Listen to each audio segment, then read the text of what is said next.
তুমি প্রেমিকার পিছনে ঘোরো, 15 বছর বয়স তোমার, 20 বছর 22 বছরে বাইক লাগবে তোমার। তোমার বাবা বিয়ে করা সত্ত্বেও সে তার যৌবন কাটাতে পারেনি তার বউয়ের সাথে, মানে তোমার মায়ের সাথে, তোমার জামা কাপড়ের ব্যবস্থার জন্য।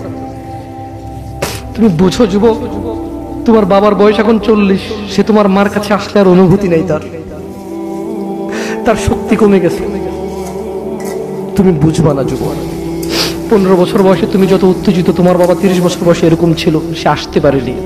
তুমি পড়বা বলে, তোমার স্কুলের ফি লাগবে বলে, that much he loves you. তোমার বাবা তোমাকে এত ভালোবাসে। জি, তোমার এই খারাপ বাবাটা যে তোমাকে বাইক নিয়ে দেয়নি।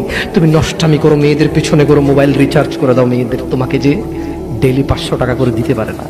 এই লোকটা যদি 60 বছর বয়স পায়, তার জীবনের 20টা বছর সে এমন 20টা বছর, যে 20টা বছরে সে হাড় ভাঙা পরিশ্রম করতে পারত, করছেও, তোমার মায়ের দেখা সে পায়। এমন মূল্যবান যৌবন 20টা বছর দিয়েছে, 50 বছর বয়সে দেশে আসছে। তুমি বিয়ে করে বউ নিয়ে আলাদা থাকো, তুমি বিয়ে করে শ্বশুর বাড়িতে যাও। তোমার বাবা দেশে তো আসছে, তার যৌবন আর নেই, তার ওই সুখ স্বাচ্ছন্দ্য আর নেই। তোমার যৌবন তৈরি করেছে তার যৌবন দিয়ে।